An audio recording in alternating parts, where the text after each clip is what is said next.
예수님께서는 수많은 병자를 고치셨고 귀신을 쫓으셨고 기적을 일으키셨습니다. 그리고 이런 기적을 본 수많은 사람들이 예수님을 따라다녔습니다. 왜 그렇습니까? 나도 기적을 경험하고 싶어서. 그럼 지금도 예수님의 그 기적이 필요한 사람들이 많습니다. 병원에서 치료가 불가능하다는 사람들이 있습니다. 오직 하나님께서만 역사하셔야 치유가 될 수 있는 사람들이 분명히 있죠. 여러분, 저는 하나님께 많은 은사를 달라고 예전에 기도했었습니다. 지금은 그렇게 기도를 하고 있지 않지만 옛날에 은사를 많이 사모했었고 은사를 받아서 은사로 사역을 하면 얼마나 좋을까 그런 생각을 했었습니다. 바울은 많은 은사를 받은 사람이었습니다. 심지어는 어떤 일이 있었습니까? 그의 몸에 손수건을 댔는데 손수건을 다른 사람에게 갖다 얹기만 해도 병이 낫는 역사가 일어났습니다. 바울의 몸에 있던 손수건을 가져다가 다른 사람의 몸에 대기만 해도 병이 낫는 일들이 있었습니다. 대단한 역사였죠. 여러분, 지금 여러분 앞에서 눈먼 자가 눈을 뜨고 앉은 뱅이가 일어나고 불치병에 걸린 사람이 낫는다 라면 어떻겠습니까? 정말 그 순간만큼은 하나님의 살아계심을 인정할 수밖에 없을 것입니다. 하지만 현실은 어떻습니까? 현실은 그런 일이 쉽게 일어나지 않습니다. 제가 예전에 남양주에 있는 한 기도원에 갔는데 요즘 기도원 사람 많이 없잖아요. 그런데 기도원이 얼마나 사람이 많은지 모릅니다. 왜 기도원에 사람이 그렇게 많냐? 강사님이 치유의 은사가 있는 분이셨어요. 그러니까 기도하면 치유가 일어나는 그런 역사가 있는 분이셨습니다. 그러다 보니까 이 질병에 걸린 사람들이 굉장히 많이 왔더라고요. 누구나 그런 마음이 있습니다. 기도로 기적을 경험하면 좋겠다라는 그런 마음들이 분명히 있습니다. 저도 마찬가지입니다. 여러분, 이렇게 눈에 띄는 기적을 뭐라고 말합니까? 성경에서 표적이다라고 말을 합니다. 눈에 보이는 기적. 어느 날 서기관과 바리새인들이 예수님을 찾아옵니다. 그리고 이렇게 말합니다. 우리에게 표적을 보여주소서. 우리에게 눈에 보이는 기적을 보여주소서.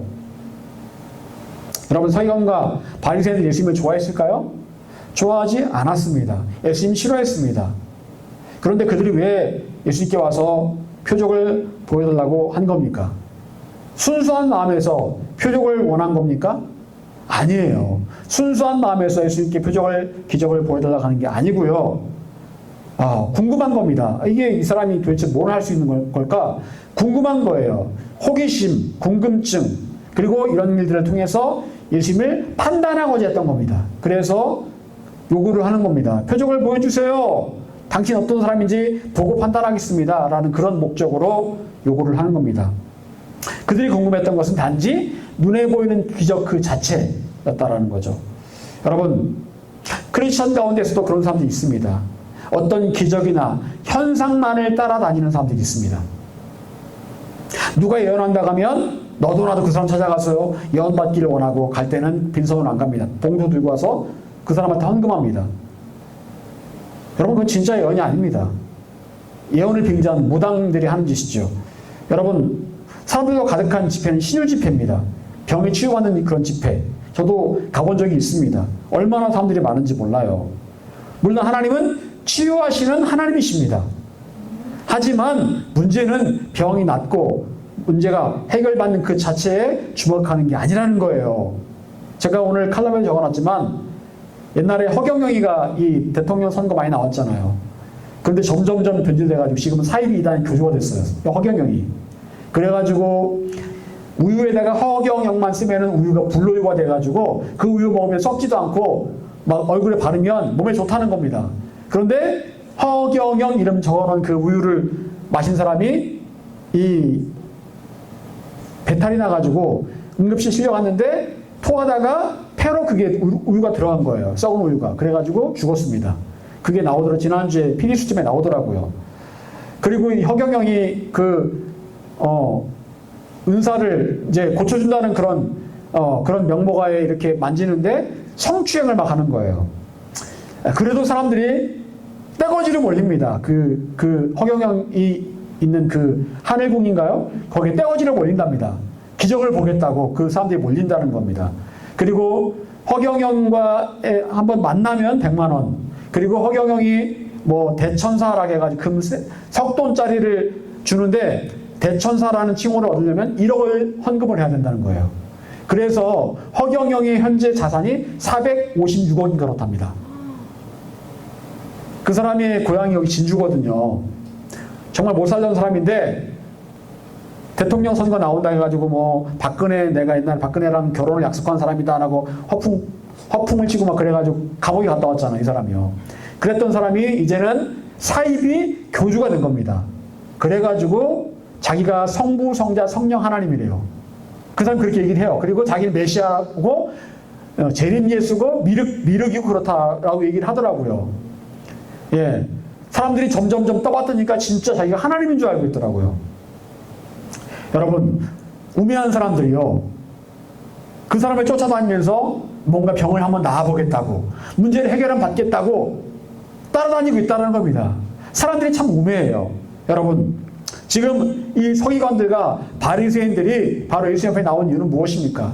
기적만을 바라면서 예수님 앞에 나오고 있었다라는 거예요. 여러분, 이런 모습에 대해서 예수님께서 뭐라고 말씀하십니까? 39절 같이 읽어보겠습니다. 39절. 자, 시작. 악하고 음란한 세대가 표적을 구하나 선지자 요나의 표적밖에는 보일 표적이 없느니라. 여러분, 예수님께서는 표적만을 구하는 사람들에게 뭐라고 말씀하십니까? 악하고 음란하다. 악하고 음란하다라고 말씀하십니다. 여러분, 때로 우리는 눈에 보이는 증거를 구합니다. 기도하면서도 하나님 이렇게 응답해 주세요. 물론 그 기도가 잘못된 게 아닙니다. 하나님 이렇게 응답해 주세요. 잘못된 기도는 아닙니다. 그런데 기도하면서도 표적만을 구한다면 그건 잘못된 기도라는 거예요. 표적만을 구한다는 겁니다. 기적만을 구한다는 거예요. 찬송가로는 이 눈에 아무 증거 아니 되어도 믿음만을 가지고서 늘 걸으며 라고 찬송하지만 이 눈에 아무 증거가 아니 보이면 안 믿겠다는 거예요. 눈에 보이는 뭔가가 없으면 안 믿겠다는 겁니다. 많은 사람들이 어떻게 말합니까? 하나님이 어디 있어? 하나님 계시면 나보라 그래. 여러분, 시편에 요즘 시편을 읽고 있잖아요. 보면 사람들이 그렇게 말합니다. 네 하나님이 어디 있느냐? 네 하나님이 어디 있느냐? 그렇게 말할 다윗의 마음이 너무 찢어지게 아프다라는 거예요. 하나님께서 짠! 하고 나타나서 야 이놈들아! 나 여기 있다! 하시면 좋을 텐데 그렇게 하나님 안 하시잖아요. 사람들은 하나님 있으면 나오라고 그래라고 말하지만 하나님 그렇게 안 하십니다. 그런데요, 찬송가에도 그랬지만 눈에 아무 증거가 아니 보여도 믿음만을 가지고 걸어갈 수 있는 믿음이 진짜 믿음이라고 산성에서 고백하고 있고 또 예수님께서 그런 믿음을 우리에게 말씀하시고 있다는 거예요. 여러분, 많은 사람들이 하나님을 눈에 보지 못하면 어떤 증거가 나타나지 않으면 하나님을 부정하려고 합니다. 눈에가 보이지 않으니까 부정하려고 해요. 전파가 눈에 보이지 않잖아요. 하지만 전파를 부인합니까? 아니잖아요. 전파 눈에 보이지 않지만 존재합니다. 눈에 보이는 게 다가 아니라는 거예요. 여러분, 예수님께서는 표적만을 구하는 믿음을 향해서 악하다라고 말씀하십니다. 악하다. 또한 예수님께서는 이런 사람들을 향해서 음란하다라고 말씀하십니다. 여러분, 음란하다라는 것은 무슨 말입니까? 간음한다라는 겁니다. 간음한다. 그리고 또 성경에서 말하는 음란의 의미는 한 발은 하나님께, 한 발은 세상에 있는 사람들을 음란하다라고 말씀하십니다. 구약시대에 수많은 사람들이 한쪽으로는 바알이라는 우상을 믿었습니다. 농사의 신 바알을 믿었어요. 또 한쪽으로는 하나님을 믿었습니다. 이스라엘 사람들이요. 그리고 이런 모습을 향해서 하나님께서는 음란하다라고 말씀하세요. 음란하다. 한 남편, 한 아내가 있어야 되는데 남편이 둘인 거예요. 바알도 남편, 하나님도 남편. 그러니까 하나님께서 보실 때 음란하다라고 말씀하신 겁니다. 여러분, 이도 저도 아닌 불신앙 그 자체가 바로 음란의 모습입니다. 진짜 믿음이 있다면 한 길만 갑니다. 이쪽 저쪽이 아니고 한 길만 갑니다. 서기관들과 바리새인들은 하나님께 예수님께 표적을 구했습니다. 그것은 예수님을 기적을 일으키는 그냥 주인공으로 인정하는 것처럼 보입니다. 그렇게 보입니다. 하지만 실상 그 마음에는 인간적인 마음이 있었던 거예요. 적당히 믿음 있는 척 하면서 사실은 믿음도 없으면서 양다리 걸치고 있는 그런 음란한 모습이 바로 그들의 모습이었다라는 거예요. 여러분, 이 땅에 음란하게 사는 사람들이 얼마나 많습니까? 나는 크리스천들이라고 불리는 사람들이 하나님께 한 발, 세상에 한 발, 적당히 종교 생활하는 사람들이 얼마나 많습니까? 적당히 교회 생활하는 사람들이 얼마나 많습니까? 어떤 사람들 그렇게 말합니다. 광신자, 이렇게 말합니다. 광신자. 너무 교회에 빠져서 하면 광신자라고 말합니다. 미쳤다고. 예수에 미쳤다고. 그건 바람직하지 않다라고 말합니다. 여러분, 그러면서 그렇게 말하는 사람들이 교회를 다니면서 어떤 마음으로 교회를 다니는 겁니까? 이왕이면 교회 다니면서 적당히 다니면서 어느 정도 종교 생활도 하고 세상에도 한 발 딛고 둘 다 취하기를 원하는 그런 마음이 있다는 거예요. 그런데 그런 모습에 대해서 예수님께서는 음란하다라고 말씀하십니다. 적당한 건 없습니다. 적당한 건 없어요. 여러분, 신실한 사람은요, 다른 곳에 마음을 두지 않고 눈을 돌리지 않습니다. 하지만 음란한 사람은 한 손에 좋은 것을 가지고 있음에도 다른 것을 바라봅니다. 좋은 걸 가지고 있음에도 다른 걸 바라봐요. 저건 어떨까? 교회도 다니지만 적당히 세상에서 누릴 것 다 누리며 살아가는 사람들은 이도 저도 아닌, 미안하지만 음란한 사람들이에요. 여러분, 예수님께서는 오늘 말씀에서 책망하시기를 악하고 음란한 세대라고 말씀하십니다. 곧 한두 사람을 말하는 것이 아니라 한 세대를 말하는 겁니다. 여러분, 저번에도 말씀드렸지만 우리나라의 명목상 크리스찬들이 대략 통계상 40%랍니다. 40% 명목상 크리스찬들. 아마도 교회만 다니든지 가끔씩 교회 다니든지 1년에 한 번 다니든지 하는 사람들. 여러분, 최근에 한 유명한 가수가 음주운전으로 거짓말을 하다가 결국 구속되고 말았습니다. 그 가수는 영화의 주인공으로 나왔던 그런 가수입니다. 영화에서 주인공으로 이렇게 그 소재를 삼았던 그런 가수인데 예전에 간증 프로그램에 나왔던 사람이었습니다. 간증 프로그램에 나와서 간증도 했고 유명한 교회에서 특송도 했던 사람이었어요. 서울의 유명한 큰 교회에서. 그랬던 사람이 이런 식으로 음주운전을 하고 아무렇지 않게 거짓말을 하는 모습을 보니 참 허무합니다. 그의 간증은 무엇이었을까? 거짓말이었다는 거예요. 적당히 세상에서 음주도 하면서 그 친구가 옛날에 학교에서 일진이었는데 그건 그냥 과거긴 하지만 얼마나 애들을 많이 때렸는지 나중에 전화가 왔는데 그 학교 가서 또 애들을 그렇게 두드려 팼대요. 여러분, 과거지만 회심했다면 돌아가야 되잖아요. 하나님께로. 그런데 여전히 세상에 한 발, 하나님께 한 발 음란한 모습으로 살아가고 있더라는 거예요. 그것이 바로 이 땅의 안타까운 현실이고 수많은 크리스천들의 현실입니다. 여러분, 그렇다면 예수님께서 우리가 원하시는 참된 믿음은 어떤 믿음일까요? 예수님께서는 표적만을 구하는 서기관들과 바리새인들을 책망하시면서 이렇게 말씀하십니다. 우리 41절 같이 읽어보겠습니다. 시작. 니네 사람들이 일어나 이 세대 사람을 정죄하리니 이런 그들이 요나의 전도를 듣고 회개하였으니와 요나보다 더 큰 이가 여기 있으며. 또한 42절에 보면은 솔로몬 시절 남방 여왕에 대해서 시바 여왕이죠에 대해서 말씀을 하고 있습니다.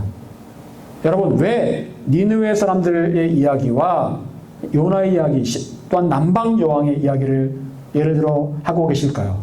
이유가 뭘까요? 이 표적과 그들과 뭔 관계가 있는 겁니까? 여러분, 이것은 곧 우리가 어떤 믿음을 가져야 할지를 말씀하기 위해서 이 두 사람의 예를 들고 계시는 거예요. 요나는 당시에 하나님께로부터 명령을 받습니다. 명령은 무엇입니까? 아수르, 요즘 말로 아시리아의 수도인 니느웨로 가서 하나님의 심판을 선포해라. 여러분, 아수르는요, 굉장히 잔인한 사람들이었습니다. 진짜 잔인한 사람들이었어요. 유튜브에 아수르 한번 쳐보십시오. 잔인 그 자체. 왜냐하면 이 사람들이 강대국이었는데 기어오르지 못하게 완전히 발라버리는데 진짜 너무너무 잔인하게 이 사람들 죽였어요. 이 아수르 사람들이. 그래서 이 아수르가 북이스라엘을 멸망시켰는데 이스라엘 사람들에게 이 아수르 사람들은 철천지 원수 같은 사람들이었습니다. 말하자면 일제시대 때 일본 사람들 같은 그런 상황입니다. 그런데 하나님께서 그 아수르의 수도인 니느웨에 가서 그들에게 회개하라고 말씀을 전하라는 거예요. 여러분, 만약 그들이 회개하면 어떻게 하실까? 하나님께서 멸망시키지 않겠죠. 그걸 이 요나도 잘 압니다.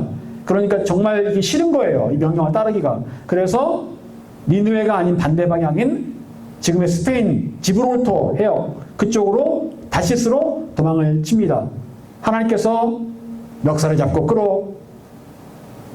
끌고 오십니다. 그리고 다시 니느웨로 보내십니다. 어쩔 수 없이 니느웨로 가서 하나님 말씀을 건성건성 대충대충 전합니다. 아주 그냥 힘있게 전하는 것도 아니고 대충대충 그냥 뭐 듣든 말든 그냥 이렇게 전합니다. 여러분, 요나의 마음에는 그들이 내가 전하는 이 메시지를 듣고 회개하면 어떡하나. 회개하지 않아야 되는데, 그래서 멸망해야 되는데라는 마음이 있었습니다. 그런데 니느웨 사람들은 요나가 전한 메시지를 듣고 어떻게 했을까요? 회개했습니다. 회개했는데 심지어는 가축들까지도 금식을 시킵니다. 가축이 뭘 압니까? 소들까지도 금식을 시킵니다. 그리고 다들 왕부터 저 아래 사람까지도 전부 다 죄를 뒤집어 쓰고 무명옷을 입고 하나님 앞에 회개합니다. 그 하나님께서 그들을 용서해 주십니다. 여러분, 니느웨가 이렇게 회개했던 이유가 무엇이었을까요? 그것은 바로 요나가 전한 하나님의 말씀 때문이었어요. 요나는 니느웨에 가서 한 번도 기적을 보이지 않았습니다. 오로지 그들이 회개하지 않기를 바라는 마음에서 성의 없게, 정말 성의 없게 말씀을 전했습니다. 믿든지 말든지. 그럼에도 니느웨 사람들은 말씀을 듣고 회개했고 즉시로 마음을 돌이켰습니다. 기적이 없었지만 그들은 그냥 그 말씀을 듣고 회개했어요. 또한 남방 여왕이 솔로몬을 찾아온 이유는 무엇입니까? 오직 한 가지, 솔로몬의 지혜의 말씀을 듣기 위해서였습니다. 여러분, 그런데요, 이 솔로몬의 지혜의 말씀은 어디에서 왔을까요? 하나님께로부터 온 말씀이었습니다. 하나님께로부터 온 지혜였어요. 결국 남방 여왕이 솔로몬을 찾아온 이유는 무엇입니까? 하나님께로부터 온 지혜의 말씀을 듣기 위함이었어요. 오로지 그 먼 길을 온 이유가, 먼 그 사막길을 온 이유가 말씀을 듣기 위해서였어요. 그리고 말씀을 듣고 깊은 감동과 도전을 받게 되었습니다. 여러분, 니느웨 사람들과 남방 여왕의 공통점은 바로 하나님의 말씀만을 사모했고, 말씀만을 통해서 도전받았고, 말씀만을 통해서 자기의 삶과 행동을 바꿨다라는 거예요. 그들은 어떤 표적이나 기적이나 눈에 보이는 확실한 증거를 바라지 않았습니다. 단지 하나님의 말씀만을 사모했고 말씀으로만 변화되었다라는 겁니다. 말씀을 정말 사모했더니 말씀으로 변화가 일어났다. 여러분, 하나님의 말씀은 어떤 능력이 있습니까? 우리의 심령 골수를 찌르고 쪼갠다라고 말씀하고 있습니다. 말씀만으로 우리의 심령과 골수, 즉 우리의 육신의 가장 깊은 곳까지도 찌르고 쪼개므로 치유화된다라는 거예요. 말씀만으로요. 예수님 나타나셔서 나으라! 라고 말씀하지 않으셔도 말씀만으로도 우리의 심령의 깊은 상처가 치유되고 육신의 질병도 치유가 된다는 거예요.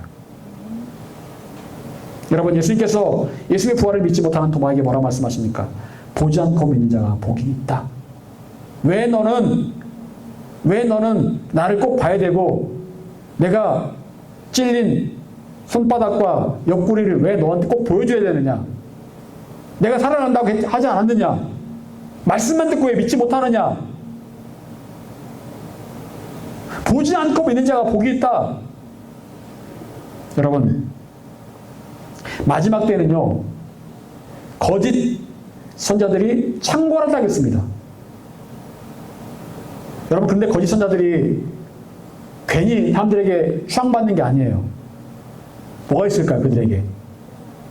표적이 있습니다, 표적이. 성경에 보게 되면 불을 하늘에서 내릴 수 있다라고 했습니다. 불을 하늘에서 내릴 수 있다. 그들도. 표적도 그들도 할 수 있다라는 겁니다. 여러분, 출애굽 당시 애굽의 마술사들도 어느 정도의 요술은 부렸습니다. 어느 정도의 어떤 그런 표적은 보였어요, 그들도요. 만약 그런 눈에 보이는 그런 기적으로 판단하고자 했다면 무엇이 하나님의 역사인지 판단할 수 없었을 겁니다. 여러분, 귀신들도요, 영적인 존재이기 때문에 그들이 할 수 있는 어느 정도의 일들이 있습니다. 첫 번째, 그들은요, 과거를 압니다. 사람의 과거를 알아요. 귀신이기 때문에. 과거를 알고 과거를 말하면 사람들이 혹합니다. 귀신이기 때문에 사람들이 막 놀래킬 수도 있어요. 뭐 가수들이 가끔 그러죠. 뭐 이렇게 편집실에서 녹음하는데 갑자기 귀신이 뭐 나타났다, 새벽 2시에 나타났다, 그런 얘기 하잖아요. 거짓말은 아니에요, 그게. 거짓말은 아니에요. 실제로 그런 일이 일어날 수 있으면 제가 볼 때 충분히 일어납니다. 귀신이 영적인 존재이기 때문에 사람들을 놀래킬 수 있어요. 그걸 보고 사람들은 귀신에 현혹됩니다. 오, 귀신도 능력이 있나 보다. 그래서 귀신을 따르고 귀신을 섬기고, 그래서 무당도 하고, 그래서 돼지머리 갖다 놓고 절도 하고 그럽니다. 사람들이. 귀신도 어느 정도 능력이 있기 때문에. 마귀는 40일 금식을 한 다음에 예수님께 뭐라고 말합니까? 돌을 떡으로 만들어 먹으라. 그리고 높은 데서 뛰어내려라. 뭐 어떻게 하라는 거예요? 기적을 보여봐라. 표적을 보여봐라. 라고 말하면 예수님께. 예수님께서 그런 거 못하실까요? 근데 예수님께 그때 어떻게 하십니까? 무엇으로 그들을 물리치십니까? 말씀으로 물리치십니다. 표적을 구하는 그 귀신 앞에 말씀을 들이대십니다. 말씀으로 물리치셨다는 거예요. 충분히 가능한 일이고 예수님께 할 수 있지만 그 순간에 필요한 것은 표적이 아니고 말씀이었다는 거예요. 여러분, 표적만을 구하는 것은 올바른 믿음이 아닙니다. 근데 이상하게도 집회가, 사람들이 가득 찬 집회는 표적만을 구하는 사람들로 그 집회가 가득합니다. 저도 많이 다녀왔기 때문에 압니다. 표적만을 구하는 사람들이 그 집회 가득 차요.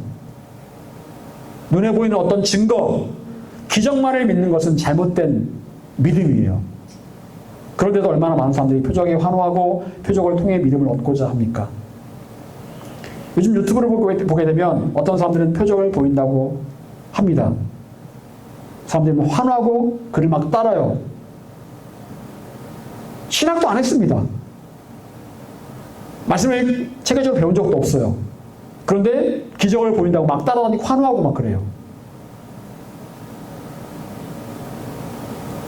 말씀을 제대로 공부도 안 한 사람에게서 그가 전한 말씀이 무조건 아멘 할 일입니까?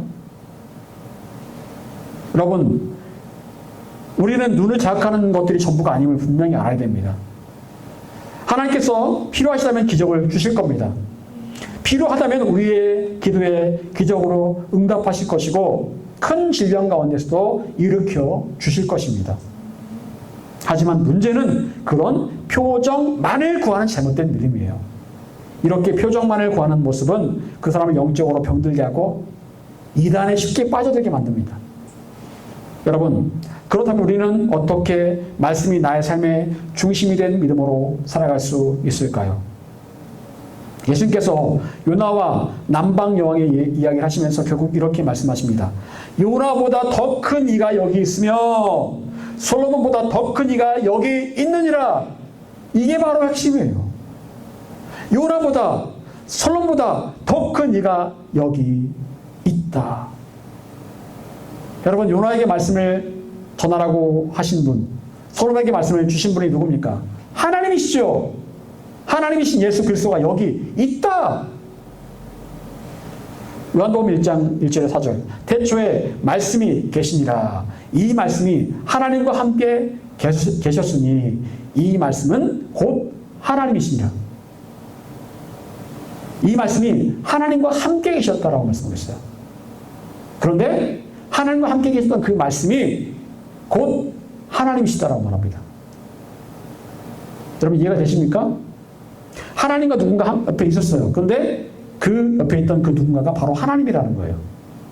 우리의 머리로는 이성적으로 이해가 안 될 수 있습니다.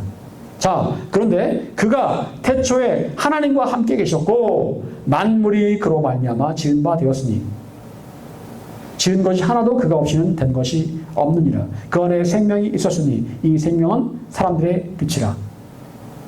이 그가 누굴까요?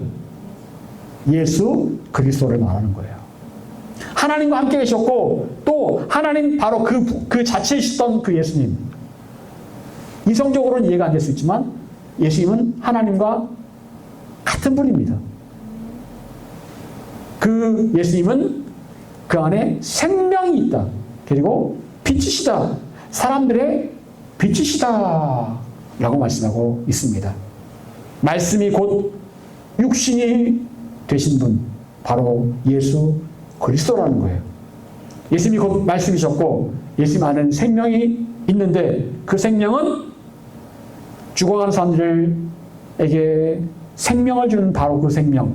또 생명은 빛이다라고 말씀하고 있습니다. 어둠 가운데서 인도하는 빛이 되신 예수님. 여러분, 오직 예수님만을 인격적으로 영접한 사람이 참 생명과 빛을 경험하게 됩니다.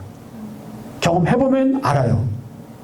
해보면 이게 생명이구나. 이게 빛이구나. 이걸 알아요. 추상적으로 관념적으로 그냥 우리가 읽어서 외워서 아는 게 아니고요. 진짜 알아집니다. 그게. 그때 만난 그분이 바로 예수님이더라고요. 여러분, 예수님께서 서기관들과 바리새인들을 책망하시면서 악하고 음란하다고 말씀하신 이유가 무엇입니까? 그들은 기적 자체에만 관심이 있고 지금 그 기적을 일으키는 분, 눈앞에 있는 그분, 예수님께는 관심이 있다 없다? 없다라는 거예요. 예수님께는 관심이 없다. 신유지평으로 많은 사람들이요, 치유받기를만을 원하지 능력이 되신 예수님, 사실 그 예수님에 대해서 별 관심이 제가 보기에는 그렇게 많지는 않은 것 같더라고요. 단지 나의 문제를 해결받기를 원하는 그 마음, 그 간절한 마음만 있을 뿐이에요.